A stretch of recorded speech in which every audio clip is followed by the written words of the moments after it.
Baik, perkenalkan, nama saya Muhammad Haidarullah. Ya, Muhammad Haidarullah, NRP akhir 5017251006.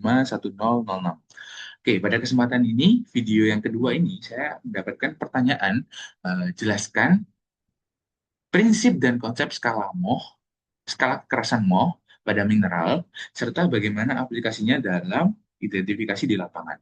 Oke, sebelum kita mengarah ke bagaimana aplikasinya, perlu diketahui bahwasanya skala kekerasan Mohs ini adalah skala yang digunakan untuk menentukan tingkat kekerasan mineral berdasarkan kemampuan menahan goresan. Jadi, definisi kekerasan mineral sendiri ini adalah kemampuan suatu mineral ya untuk menahan goresan pada permukaannya. Jadi, kekerasan ini tidak berkaitan dengan ketahanan terhadap benturan atau eh, tidaknya tidaknya mineral itu pecah, tapi menunjukkan seberapa sulit seberapa sulit permukaannya itu digores oleh mineral atau benda lain. Jadi skala Mohs ini adalah sifatnya relatif, jadi menunjukkan kisaran ya. Jadi bukan skala yang absolut atau paten. Artinya angka pada skala Mohs itu hanya menunjukkan urutan urutan tingkat kekerasan mineral, bukan eh, besar, bukan nilai besar perbedaan kekerasan yang sebenarnya. Jadi hanya menunjukkan urutannya aja. Seperti eh, yang diketahui bahwasanya urutan skala Mohs, urutan mineral standar ya pada skala Mohs itu dimulai dari yang paling lunak, ada namanya talk, terus yang kedua ada gypsum, yang ketiga ada kalsit, yang keempat ada fluorid, yang kelima ada apatit, yang keenam ada feldspar, yang ketujuh ada kuarsa, yang kedelapan ada topas, yang kesembilan ada korundum, yang terakhir atau yang paling keras adalah diamond atau intan. Jadi kita balik lagi karena sifat skala Mohs ini relatif ya. Jadi selisih satu angka pada skala Mohs ya. Jadi urutannya kan 1, 2, 3, 4 gitu.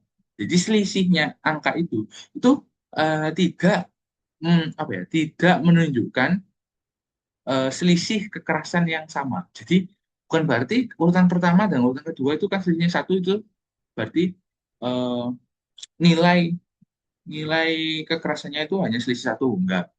Itu hanya kita balik lagi kan ke sifat dari skala Mohs ini kan sifatnya relatif ya, jadi bukan absolut. Jadi urutannya itu hanya untuk urutannya aja, nomor, ya, itulah nomornya itu hanya untuk urutan, bukan untuk menunjukkan besar perbedaan yang paten, karena sifatnya itu relatif. Oke, jadi eh, selanjutnya mengenai metode pengujian, yakni menggunakan scratch test, yang dimana penentuan kekerasan ini itu dilakukan dengan scratch test atau uji gores. Uji gores itu scratch test. Jadi caranya adalah menggoreskan satu mineral pada mineral lain untuk melihat apakah terbentuk goresan permanen. Ya, jadi jika mineral A dapat menggores mineral B, maka mineral A ini lebih keras daripada mineral B. Tapi perlu dipastikan bahwa yang terlihat benar-benar goresan permanen itu bukan hanya sekedar goresan yang dapat dihapus. Jadi goresan yang benar-benar ketahanannya itu keras itu ketika digores ke permukaannya dia itu permanen, nggak bisa dihapus. Tapi kalau cuma cuma bisa dihapus lah katakan. Berarti itu kayak mineral yang ada di sini hanya menempel aja di sini terus bisa hilang. Nah, kalau permanen itu beda. Nah, jadi pada studi kasus yang pertama, yakni skala relatif, ya, sesuai perintah soal skala relatif versus kekerasan absolut.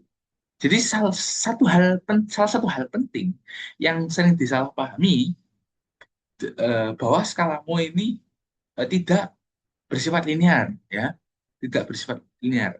Oke, sebagai contoh, korundum itu memiliki nilai Mohs 9 ya, pada urutannya kan ke 9. Diamond atau intan itu dia memiliki nilai 10 Mohs, ya, Mohs 10, nilai Mohs 10.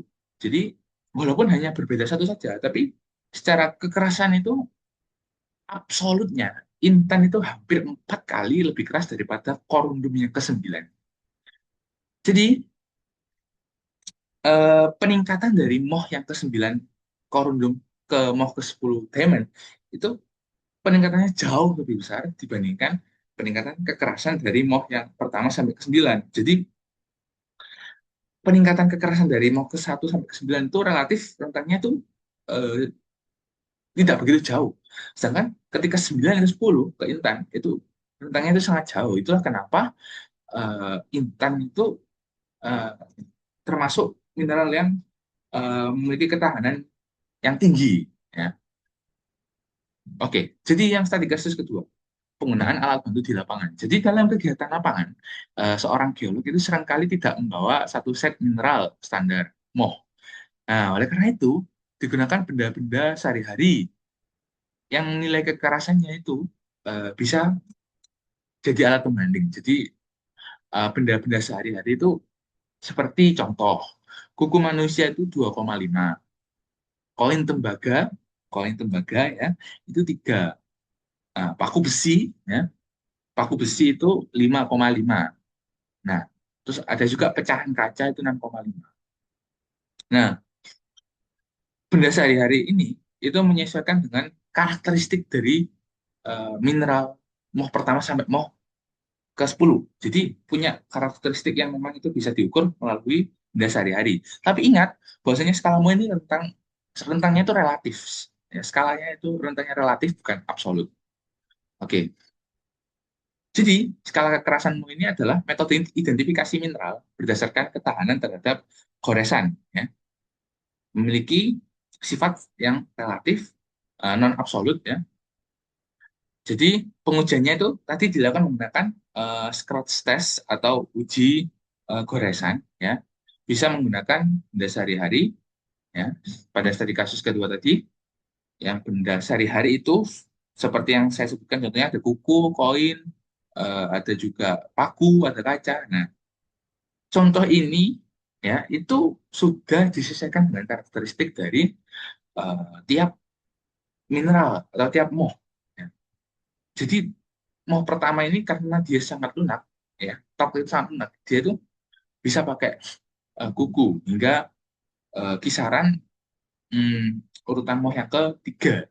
Ini pakai kisaran relatif bukan absolut. Jadi perlu jadi poin pengingat juga bahwasanya yang mau pertama sampai mau ke 9 itu rentang naik ketahanannya itu nggak begitu jauh, tapi 9 mau ke 9 ke 10 itu rentangnya jauh, hampir 4 kali lipat itu tadi, yang menunjukkan bahwa Intan ini memiliki ketahanan yang paling tinggi, ya.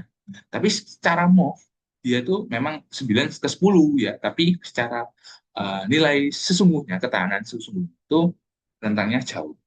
Jadi bisa disimpulkan bahwasanya skalamu itu tadi bersifat relatif dan tidak linear. Oke, itu untuk jawaban saya di soal nomor 2 ini. Sekian saya cukupkan. Terima kasih.